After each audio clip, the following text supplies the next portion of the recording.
Today we're gonna find out how much horsepower my new 2020 S1000RR makes. I know you guys have been really excited and asking me when I'm gonna do an exhaust. It's coming and it's exciting. And two, I've been talking a lot about the problems with the flat spot on the new S1000, the restrictions that they have on the bike for the ones shipped to the US. That gets fixed with an ECU flash. So I've been telling you guys that I'm gonna be getting that done. But what I wanted to do first was get this thing on a dyno so that we could get a baseline run to figure out how much horsepower it's making now, so I can show you guys that actual dyno curve. But yeah, I wanted to get it on the dyno to kind of see that stuff so we can see where the bike's at stock. Completely stock. I haven't done a single thing to this except for the first service. And then once we do all the mods, I'll probably do a couple dyno sessions here and there after we do different things. After the ECU flash, after the exhaust, and maybe after we finish everything that could affect performance. Now, a couple videos ago, I told you guys that I was having trouble finding a shop that could get me on a dyno. Either they just weren't replying to me, or they didn't have availability. AF1 Racing here in Austin has a dyno. I actually tried to contact them a couple years ago from an R6. There's a guy over there named Micah. He was emailing me and he said that he could squeeze me in since we were just wanting to do some baseline runs, not doing any tuning on the bike since I'm gonna be getting an ECU flash. So I'm headed over there this morning. I'm so excited. I've been looking forward to getting this done since I bought the bike. So I'm gonna get the bike rolled out, get all my stuff together, and we'll head over there. But first, a quick word from the sponsor of today's video. Now, Coinmaster is a free social game. You build up a village and you attack and raid other villages. Check this out. You spin the slot machine, you get coins, you build up your village. Woo! Big money! Now, Coinmaster is the most downloaded game in the UK in 2019. Now, you can download it and connect it to your Facebook and play with your friends. You can give them coins, or, well, you can attack their villages. I don't know why you would give them coins instead of attack their villages, but you know, the option's there if you want to do so. Plus you can get some pretty sweet pets that increase your skills. And on top of that, you can collect some pretty cool cards to get you more prizes in the game. I've been having a lot of fun with the game. It's really easy to just jump in and start collecting coins and building up your village. Check out the link down in the description. You gotta use my link. And when you do so, you're gonna get 300,000 coins and 50 spins for free. They'll help you get started on your first village. So check out Coinmaster. Make sure you guys use that link down in the description to get all the cool stuff. It means a lot to me when you guys check out the sponsors. Really helps me out with the channel, helps us do some awesome stuff. That's why we got that BMW back there. Big things coming for it.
between the two lines.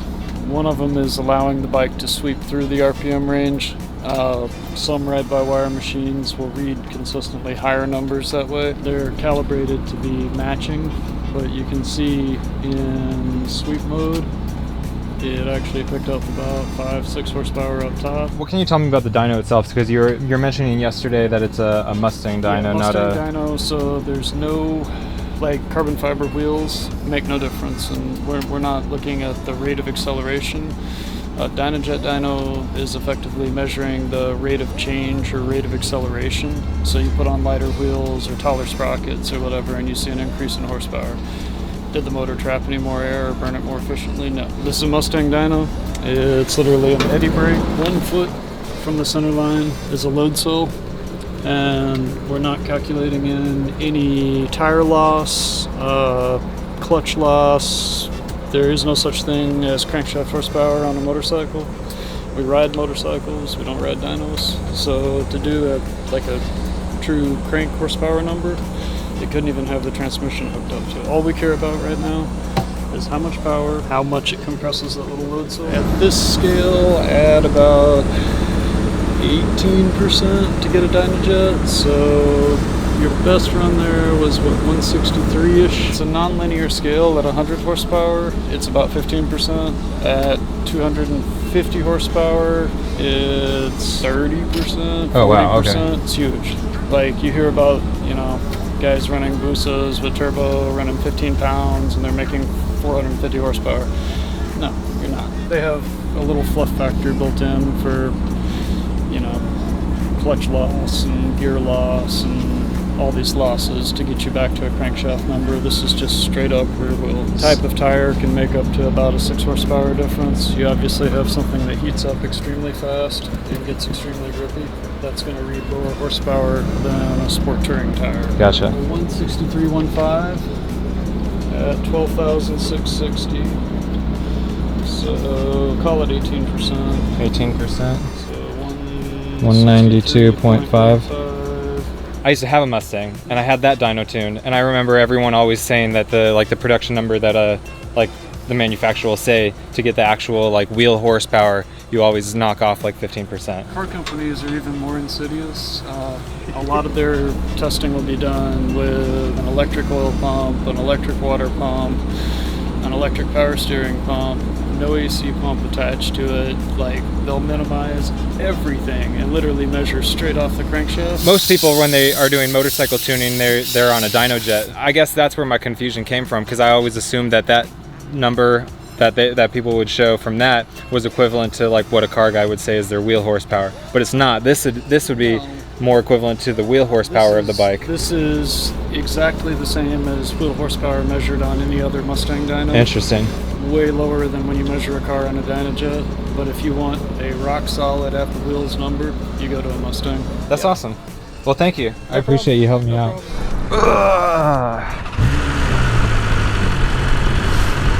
Fuel time. Oh, I'm good. I got 30 miles. That was awesome. That was super, super cool to actually get to watch and hear him actually explain everything about it.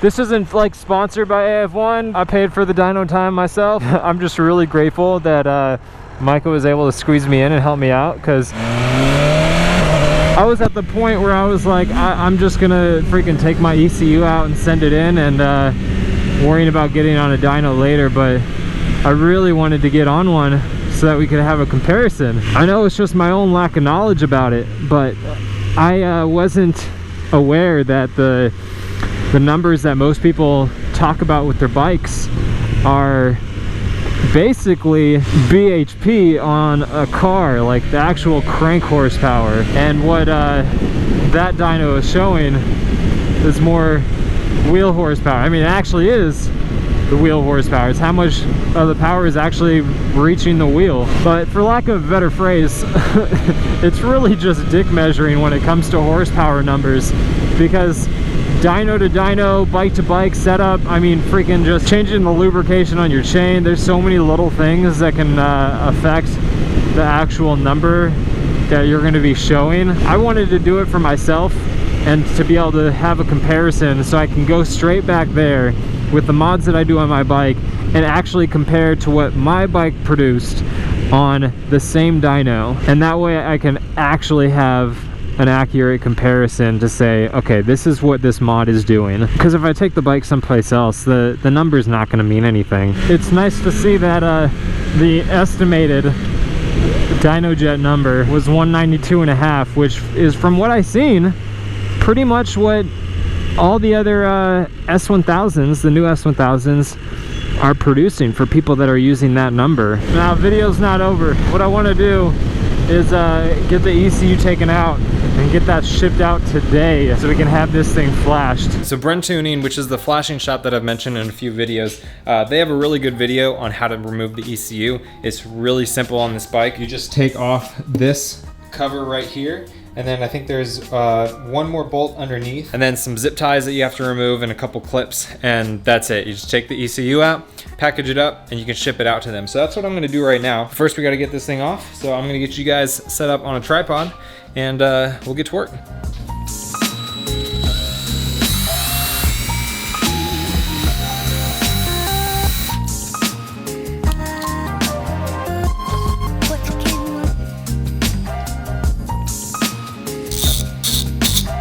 All right, so there's supposedly a clip here, and then Velcro here and here. So all you have to do is just lift off and it'll release those clips.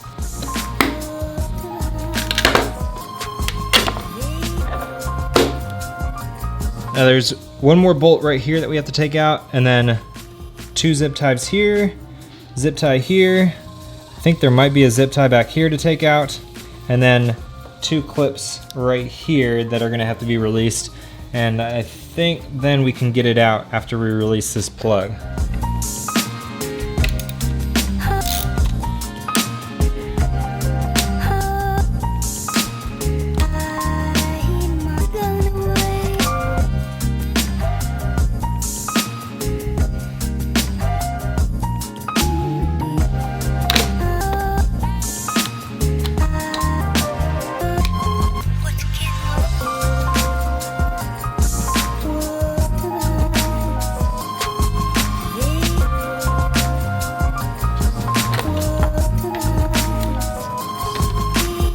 So here is the ECU all taken out. Brent Tuning said just leave it in this case. All they need to do is plug into the pins on this side. So it's just extra protection and less work to just leave it in this case that's around the ECU. So I'm gonna get this well packaged up, shipped out over to Brent Tuning. They're gonna take care of the ECU flash.